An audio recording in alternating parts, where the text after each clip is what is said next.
Good morning, everybody. It's 8 o'clock. It's Wednesday morning, and we are talking about seller financing today. I'm excited. This is a hot topic right now. Here in the 2026 season of Southwest Florida, there is a lot of seller financing. So we're going to talk in detail today about how to get that done.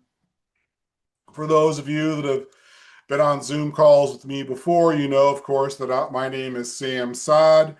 I am an attorney here in Southwest Florida. I practice throughout the state. And because I am an attorney, we start with a disclaimer that I'm going to be giving you some information for informational purposes only. This is not legal advice, and we're not creating an attorney-client relationship, but you can call me later and we will help you get through your process.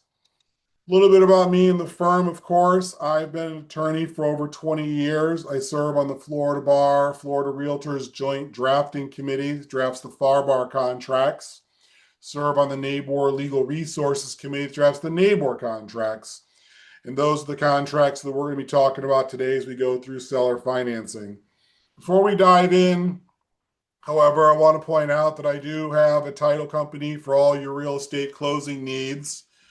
We do speak Spanish, hablamos español, and we have the guaranteed lowest closing fee, so we will be your best option for closing services. A little bit more about what we're going to do today. We're going to talk about what is seller financing, why, some pros and cons, and we'll talk about the law and the contracts that you're going to be using to put these deals together. So I like to dig right in the mornings because I know we all have busy days and we're all going to go out and sell some real estate. So what is seller financing? Well, simply put, it's where the seller becomes the lender. Owner financing, a purchase money mortgage, these are alternative terms for seller financing. One feature of seller financing, of course, that's really, really important that we talk about is that the title will transfer at closing. So it's not a contract for deed. It's not a land contract. Those things are disfavored pretty much everywhere, but particularly in Florida, there's a statute that says you're going to foreclose no matter what level of financing you put on these properties. So, when I did mention in the slide here that it's disfavored in Florida to do land contracts and contracts for deed. I get a lot of questions about those, and we usually end up doing seller financing. And it's not a purchase option, it's an actual purchase. So be mindful of that. The title will transfer to the buyer at closing. Why is seller financing so important, or at least useful? Well, when buyers can't qualify for traditional bank credit, like commission salespeople, I think we all know some of them, independent small business owners, which we all are, excuse me, um, hard to get financing for these groups of people because of traditional lending rules, want to see W-2 wages, regular income, and that sort of thing. And for people like you and I, that's just not an option. So the other great thing is that sellers can earn interest if they don't need the cash from the sale. So you might make a lot more money off your property. It's just going to happen over time. And of course, there's lowered transaction uncertainty because the seller is not going to go through the full process that a lender goes through for underwriting. The buyer's not going to have to pay a bunch of fees. And typically, you can have 10 days to decide on credit in the contract. So you know pretty quickly whether we're going to have a deal or not. It works really well for a lot of people, but there are pros and cons. You get lower closing costs because you're not paying lender fees. You have faster underwriting since you don't have lender underwriting, and low payments if the amortization schedule is longer for the buyer. But the buyer's got to work with the seller over time. So think about that. If the buyer and seller are having a rough go of it in the transaction, that does not mean they won't get along once the transaction's over, but it's something to consider that the buyer and seller are going to have a relationship during the life of the loan. That could be 3 years, could be 5 years, could be 30 years, depending on the balloon and the payment structure. And of course, buyers have to turn over their credit information to a seller, someone they don't know, and that can be a little bit jarring. And Typically, in your seller finance transaction, the seller doesn't want to be married to the buyer forever. So there's going to be a balloon payment after so many years. And then the buyer is going to have to refinance. So the buyer is going to have to maintain their credit. They're going to have to make their payments, all the things that you do to establish credit so you can eventually get conventional financing. Pros and cons for the seller as well. Good interest rates right now, of course. The interest rates are hovering in the sixes for conventional, usually a little higher for seller financing. And the seller will be made whole. The number one thing the seller worries about is, do I have to go through foreclosure? Which you do have to go through foreclosure if the buyer does not pay, but you will be made whole. Of course, for those of us that have been in this business long enough, we know that 2010 was a rough year for foreclosures, 2008, 9, 10, 11. Rough year for foreclosures. But the banks ultimately won all of the court cases, such that you will get your money if you're, or you will get the property back if you are the seller. So you will be made whole. It's a great deal for sellers. But you get to keep the down payment, you get to keep the interest. And again, if you win the foreclosure case, which you most often do, you will get the property back or you'll get made whole. There are no lender required repairs, which is nice. And then, of course, you have to foreclose, and foreclosure could take a year or more. And you must hold, this is so important, you must hold the original promissory note in your file during the life of the loan, because you have to either give that to the court in foreclosure or give it back to the buyer when they satisfy the lien. People don't realize that, but you need that original note or you create a host of other legal issues. Now, I will say this for sellers. The number one thing a seller needs to worry about is the down payment. If you get 20, 30, 40% down in your seller financing, you're going to be okay because you're going to have the money available to cover the foreclosure costs and everything else until you get all your money or your property back. Now, the one other thing that we have to think about here before we get into the contracts really is Dodd-Frank. The Dodd-Frank Act is a federal banking law that controls financing for transactions, particularly seller financing. It controls a lot of things. It was a many thousand-page bill, but the part we're worried about is seller financing. And under Dodd-Frank, there are limitations. Typically, a person who offers to negotiate the terms of a residential mortgage must be a licensed mortgage originator. And of course, there are exceptions that we're going to talk about because not all sellers are mortgage originators. But Dodd-Frank applies to residential loans where the buyer will live in the residence, and it applies to all manner of homes, houses, apartments, townhomes, condos, mobile homes, trailers, boats. But it does not apply to vacant land or commercial property, or if the buyer does not intend to reside in the property. So I should say that more carefully. If it's residential, Dodd-Frank applies, and you must comply. It does not apply if the buyer is an entity, though, and that's a common way to get around the Dodd-Frank requirements if you want a shorter balloon payment, is you would have the buyer put their property in an entity, and we'll talk a little bit about that. There are harsh federal penalties. There is a private right of action. The buyer could rescind or reform the loan. They could get their borrowing costs returned, and they can get compensation and monetary relief. So we must comply with Dodd-Frank, or we're going to have a really unhappy seller when they find out that their loan is not going to be not going to continue, and they certainly have to give up some of that money. There are, like I said, there are 2 exceptions to the Dodd-Frank Act that apply for seller financing. There's the 1 property exclusion and the 3 property exclusion.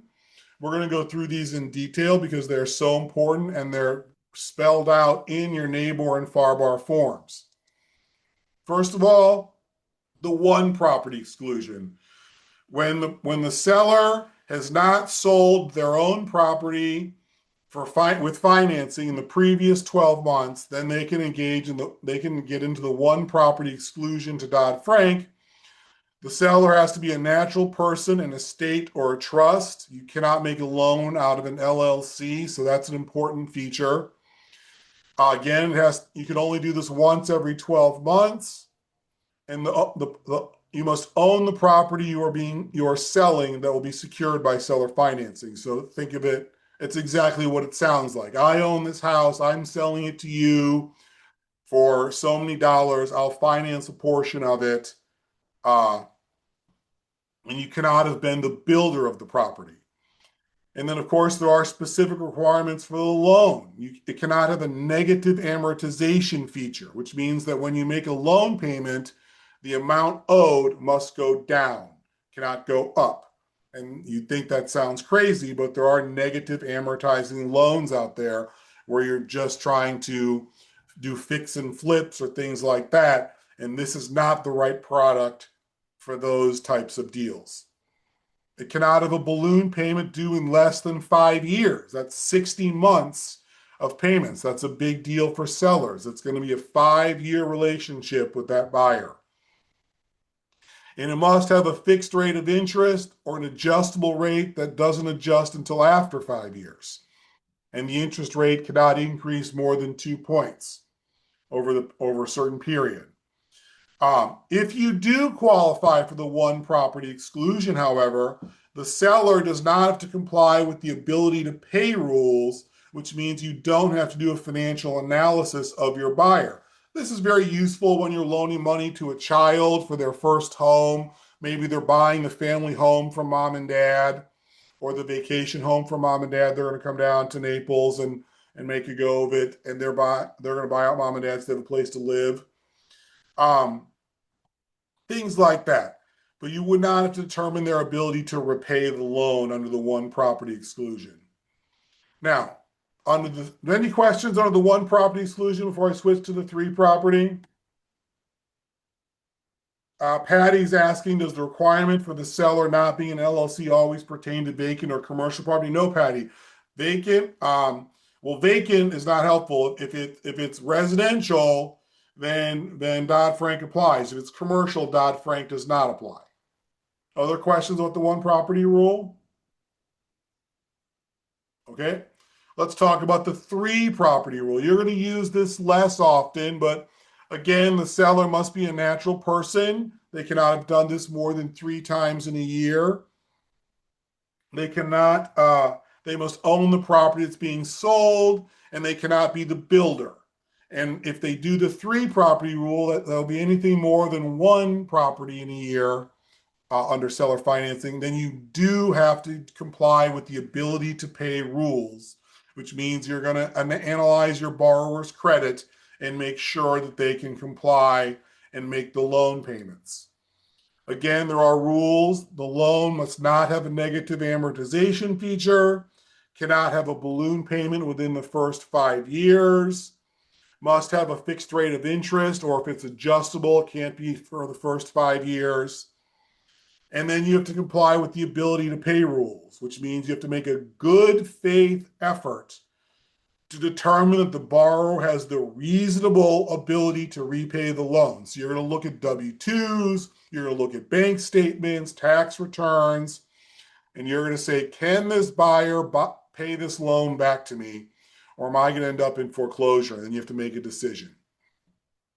And you look at records. You don't need anything formal. There's no formal process, but you do need to review the documents, debt to income ratios, credit history, monthly debt payments, other obligations. And you can find a lot of this stuff like the questions to ask online, and we can talk further about that if you want to get into it. But the ability to pay rules are pretty comprehensive, and you want to make sure that you avoid them whenever possible by doing the one property exclusion. If you do end up in the 3 property exclusion, we'll talk about that. So let's dig into the FARBAR contract. It is Rider C, that is C as in Charlie, seller financing. It's got a few items that we need to talk about.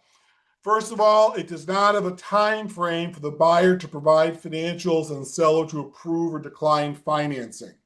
Different from the NABOR contract, it's a little vague in this regard. The FARBAR contract just says that you will get everything in and go through the process in a timely manner. It does not allow termination for seller financing if you don't comply with Dodd-Frank, although that seems to be implied in the law. Oh, we have a couple of questions. Let's see here. And then I'll answer your question in a second. And the FARBAR contract does not limit the assignability of the contract. So when you do seller financing, as you know, in the FARBAR contract, you're going to check the box for assignability in paragraph 7. So you would want to make it not assignable, so that you know who you're dealing with for the borrower. This is on the screen here, and it's probably a little small. I can zoom in for you, is the payment terms provision of the FARBAR contract. And you can see that the seller agrees to hold a first or a second purchase money mortgage, that's seller financing, in the amount of, you put the dollar amount at the interest rate that's going to be charged. And then see these 4 check boxes, A, B, C, and D? These are your 4 choices for types of seller financing. And these are your only 4 choices for types of seller financing.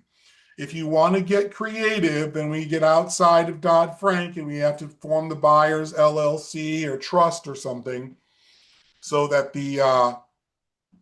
or LLC or corporation, not trust, so that the buyer does not fall into Dodd-Frank. And your choices are, you can have a fully amortizing mortgage for some period of time, 30 years if left blank, so we don't want to leave it blank if we choose A, and most people do not choose A. Interest only for a certain period of time, that's at least 5 years, unless you shorten it. A balloon mortgage, again, has to be for 5 years or more, but it can be up to 30 if you wanted. And then you could do an adjustable rate mortgage, which gets very complicated, and I do not recommend. It's interest charges change the amortization schedule, and it gets very frustrating very quickly. So you're first going to determine, again, the amount of the loan and the interest rate, to check the appropriate box for the type of financing, determine your payment frequency, and you will use an online calculator to determine, and I can zoom in down here so you can see this, whether you do monthly, quarterly, or annual payments. And in the blank, you'll put in the amount of each payment and when the first payment is due and when the entire principal balance is due in months. That's going to be your maturity date. So don't skip this part here at the bottom either.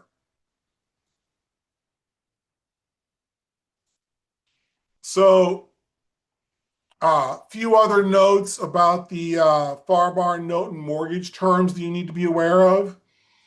If the seller financing is a second mortgage, then a default of the first mortgage, like the lender financing, will constitute a default.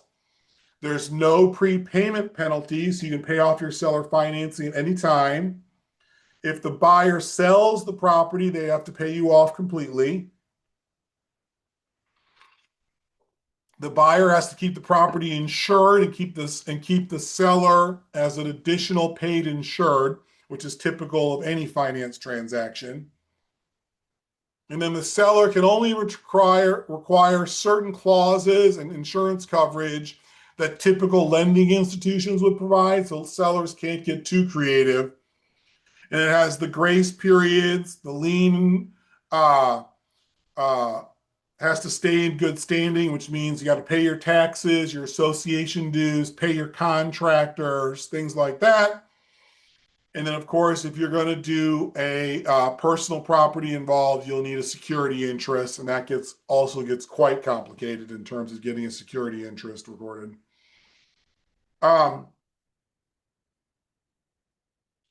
Craig, you're asking about the FinCEN rule. So if you're taking title in an LLC as a buyer because you're trying to get out of Dodd-Frank, FinCEN's going to apply and you're going to have to get through the FinCEN process. So anytime you take title in an entity and it's a cash deal, or it's, I should say, not a cash deal, if you're taking title in an entity and you're not getting traditional lender financing, you're probably going to be under FinCEN. What happens if the seller did not qualify the buyer properly and the buyer defaults? And that if you didn't follow the ability to pay rules, you may end up losing some of your money, but you will be able to foreclose on the loan eventually. You won't get all your money back though, which is frustrating. So let's switch over to the NABOR forms. I see a lot of folks on here that I know like to use the NABOR forms. So let's talk about the addendum for seller financing for NABOR. And the buyer's got 5 days after the effective date to provide the seller with credit and financing information under the NABOR contract. Of course, we know that the NABOR contract time is not of the essence. So we have to push on that for the seller. The seller then has 5 days to review the financials and make a financing decision. And if you don't tell the buyer that you're terminating, then the seller is deemed to have agreed to make the loan to the buyer. Also under NABOR, the seller and buyer have 10 days to terminate after the effective date if the seller financing does not comply with Dodd-Frank or its exceptions. So think about that. You've got 10 days in there where you can figure out your financing. It's a nice way to get under contract and get the details nailed down before we get into too much of the contract. And the seller's failure to terminate means that the seller is in compliance with the act, which means the seller needs to be paying attention to those ability to pay rules or they're going to have a problem. Now, under the NABOR contract, there are a lot of note and mortgage terms that you need to be aware of. Again, this is what you're selling.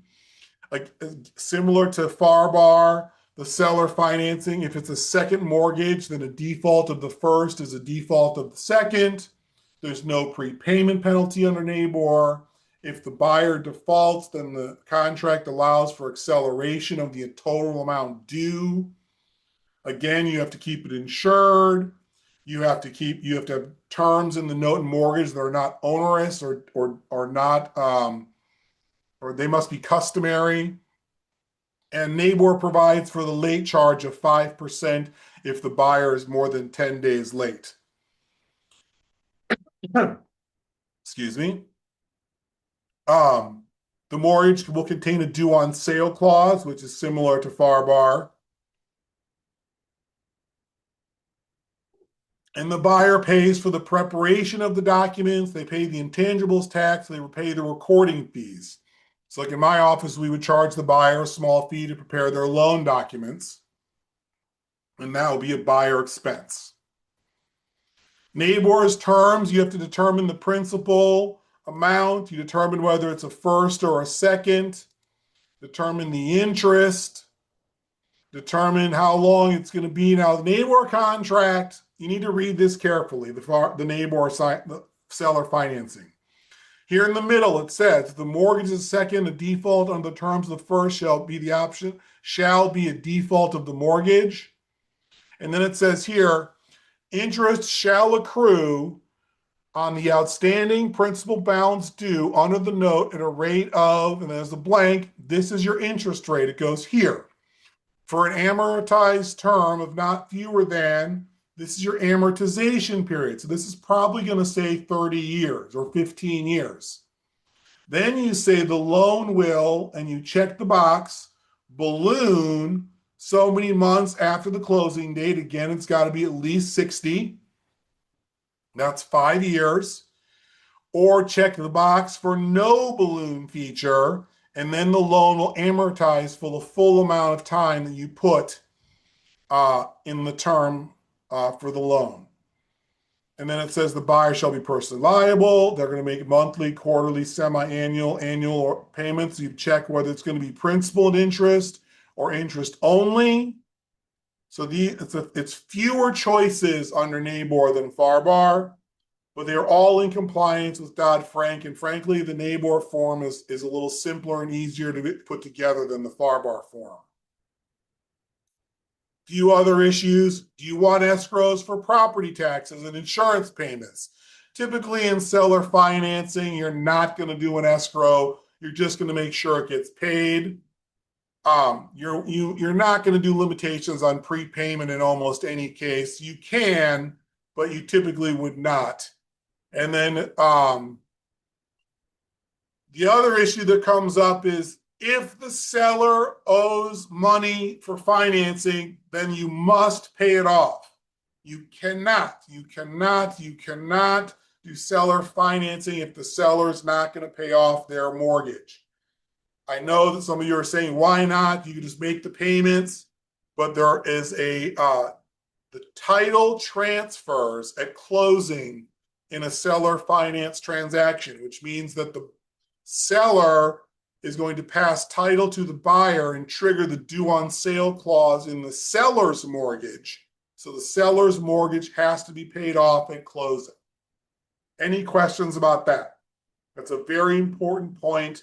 I'm involved in a lawsuit where a buyer didn't agree with me on this point and didn't listen, and now he got foreclosed on and he's mad. Questions about this issue? And that is asking if the seller can sell the loan or transfer the rights. Yes, they can, Annette, and there are companies that buy seller finance notes. You can do that. You just need to get online, find the company, negotiate your terms. I was in the middle of doing that this week, actually, when the seller got an offer on the property, and now we're going to close it. Let's talk about foreclosure. So, sellers must foreclose if borrowers don't pay. There's no way around it. There's a statute. We call it the duck statute. If it whacks like a duck, if it talks like a duck, quacks like a duck, it's a mortgage. So seller financed mortgages, contracts for deed, any of those types of things, you must foreclose in Florida. But again, the seller will be made whole. The seller will get their money or they will get the property back. And the great thing is, if the seller hangs on to that original promissory note, then it will be a very quick process to foreclose because you won't have to do a lost note count in your complaint for foreclosure, and that will save you a lot. So just to reiterate, the law protects lenders. Does everyone understand that? The law will protect the lender. All right. In conclusion, seller financing is great, but the seller and buyer are going to have a relationship, so you got to be prepared for that. And as the realtor, you're going to be the quarterback of that relationship. It's just the way it is. You've got to understand the Dodd-Frank rules. I strongly recommend that you carefully read the FARBAR and NABOR seller financing addenda, because they explain Dodd-Frank again so you can understand it. And I love seller financing, so we can discuss it anytime. Give me a call. Okay, with that, I'll take questions. I see I've got one. What happens to the seller's credit with filing foreclosure upon borrower default to payments? Dean, the seller's credit is not affected. They're not, they're the lender, so their credit should not be affected at all by foreclosing on a borrower. And you can unmute yourself and shout them out or type your questions into the chat. Anyone?